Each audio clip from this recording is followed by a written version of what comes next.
In the United States where I'm now, the fall or autumn is the season for a new school year at colleges and universities. I am becoming very, very busy managing a course as a course director and preparing lectures in some courses as an instructor. I thought it would be a good time to share my process of preparing for giving lectures. I'm teaching multiple topics. Today, we will focus specifically on a lecture about how to read papers. So it will be a perfect fit for our mini-series on reading in our podcast. What would be a take-home message today? If you are a teacher, I hope my words resonate with you about how much time and energy we spend preparing for a lecture. If you are a student or a trainee, I want you to understand that many of your teachers are preparing so well for a lecture. So please understand their devotion to your teaching and training. Hi everyone, welcome to the Foundational Skills in Life Sciences podcast. I'm your host, Dr. Synaptologica. We discuss the skills that life science scholars learn, use, and improve throughout professional activities. Your benefit is expressed in my motto, learn the skills, enjoy academic life. The last episode. In the last episode, episode 60, we talked about the training program that I organized for the postdoctoral researchers in my department. Today's episode, and today I would like to talk about a few of the lectures that I gave to professional school students. By professional school students, I mean, in this case, they are clinical students. For example, the medical students, the dental students, the physician assistant students, and so on. I was invited to give lectures to those students separately about how to read clinical papers. I am very happy to be invited to give lectures because I am very passionate about understanding how to read papers either in the clinical or basic science fields, and I'm very passionate about teaching my students about how to read papers. Now that you are listening to our episodes in this podcast, you know very well that I love to talk about reading papers. The main goal of my presentations is to show students that reading papers is a fun and intellectually rewarding activity. I want to change their mindset from reading papers is challenging to this is actually fun. The goal of my lectures is not for students to understand all the technical details of papers. For many students, this will be one of their first opportunities to read scientific papers. I do not want them to get stuck or delayed by technical details that can be very complex in many papers. This is because they will learn technical details later in their educational system and in their careers.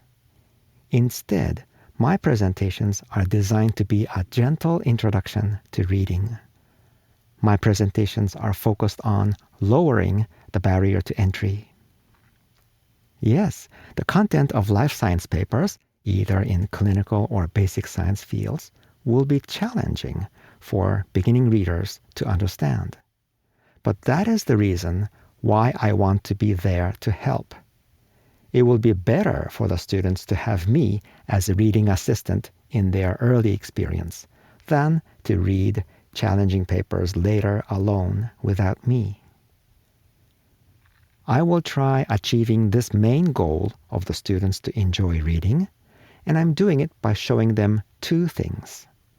One is to emphasize the author's thought processes in formulating each section of a paper, and the other thing for achieving my main goal is to show them how much I enjoy reading.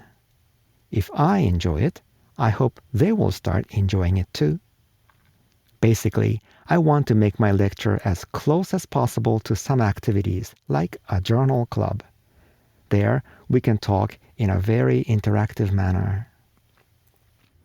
My practical interactions will involve from the smallest group of 4 or 5 students to a class of about 200 students. So the interactions can be limited in some lectures. And so my lectures cannot be a true journal club under some conditions.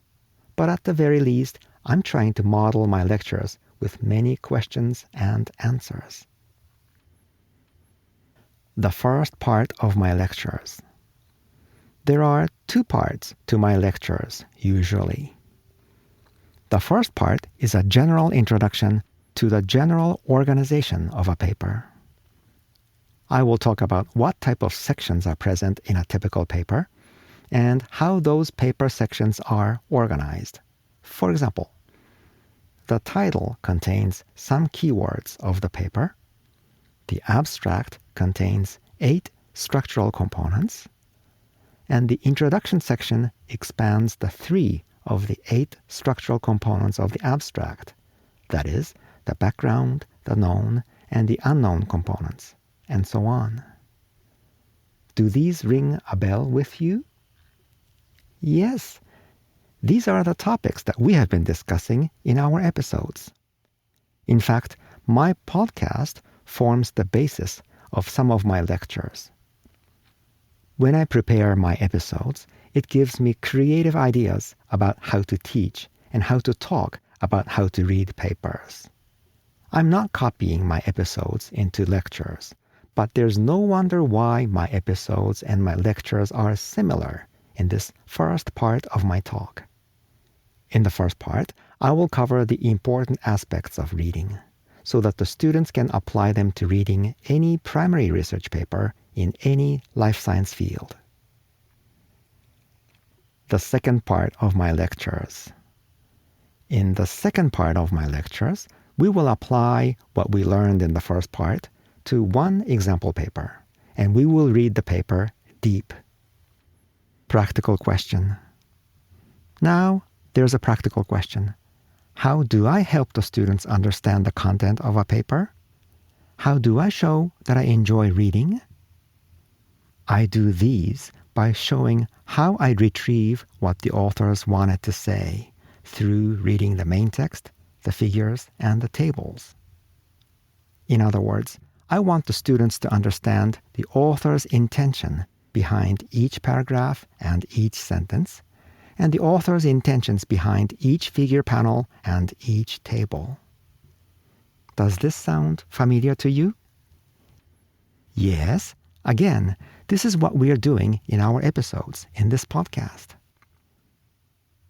Practical challenge for me.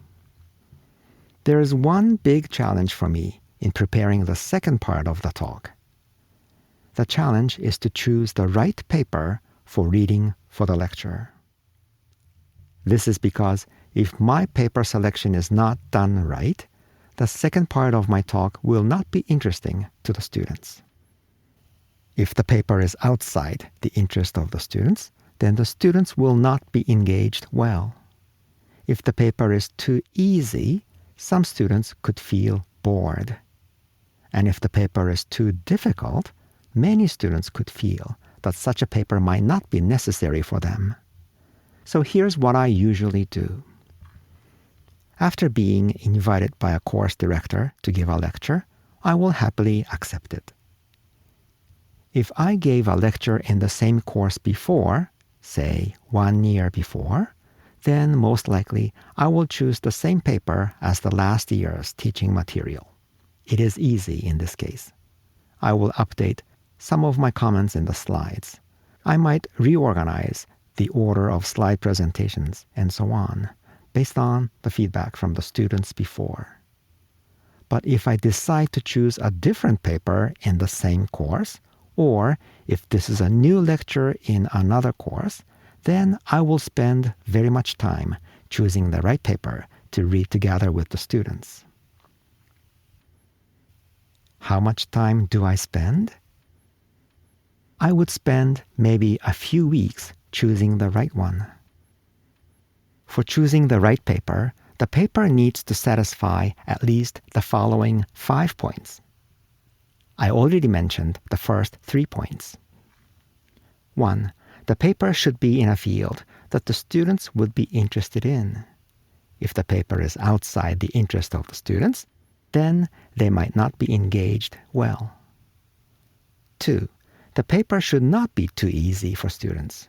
If the paper is too easy, some students could feel bored. 3. The paper should not be too difficult for the students. If the paper is too difficult, many students could feel that such a paper might not be necessary for them. I already mentioned these 3 points. The following 2 points, numbers 4 and 5, are new.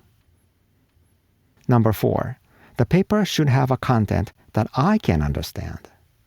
If I do not understand it, I will not be able to talk about it passionately in depth. And 5, I want to choose a well-written paper. This is because I know that the students will be spending much time reading the paper that I choose. I want the students to experience what a good writing would look like. If the paper is poorly written, that may have some long-lasting impact on the students' impression about reading papers. Yes, we can still learn a lot from not so well-written papers. But for students who will experience reading one of their first papers, I think well-written papers would be better in my lectures. How much time I spend preparing for a new lecture. This process of selecting a good paper will take much time and effort in my case. For example, for the specific lecture that I'm going to give in about a few weeks, I have spent a total of 2 to 3 months in preparation. I used the literature database PubMed to search in the right research fields. I read the titles of the papers that came up in the search. The total number of papers that I checked, at least the titles, was over 1,000. I read the abstracts of the papers that I became interested in. After narrowing the candidates down to, for example, 10 papers, I read the entire contents of those papers. After this reading, I chose 2 or 3 finalists. Here I will stop reading and do something else, at least for a day, to refresh my brain. Then I will come back and read the finalist papers again. Usually by this time, I will be able to choose the most appropriate paper that will satisfy many of the necessary points that I talked about before. But I'm not done here yet. I only selected a paper. After deciding on a specific paper to read, I will read it very carefully. The main text, the figures, and the tables. At the same time, I will also check other pieces of information within the paper. They are supplementary materials, statements about the roles of individual authors, funding sources, statements about the conflicts of interest, and so on. I will also search for information outside the paper, which is still relevant to the paper. For example, they include the editorial commentaries about the paper and the correspondences from the readers about the paper. If present, they will help us understand how the experts in the specific field interpreted the paper. After reading carefully like this, I will start making presentation slides. I want the slides to be relatively self-explanatory. That means I need to add many explanations. I will make sure that take-home messages to be clear in the writing. I will also add the author's intentions to the contents in the text and the data by using color coding in a coherent manner. Most of the papers will have some mistakes. No paper is perfect. I want the students to know that. I would be happy to point them out to the students, in addition to my assessment about how minor or serious the mistakes would be. In addition, I will also mention my mistakes in my own papers in the past. One of the important points would be to emphasize a cautious attitude when we read papers. Let's not think that all the published papers have no mistakes. Let's not take the published papers for granted. Let's not think that all the published papers are always telling the truth.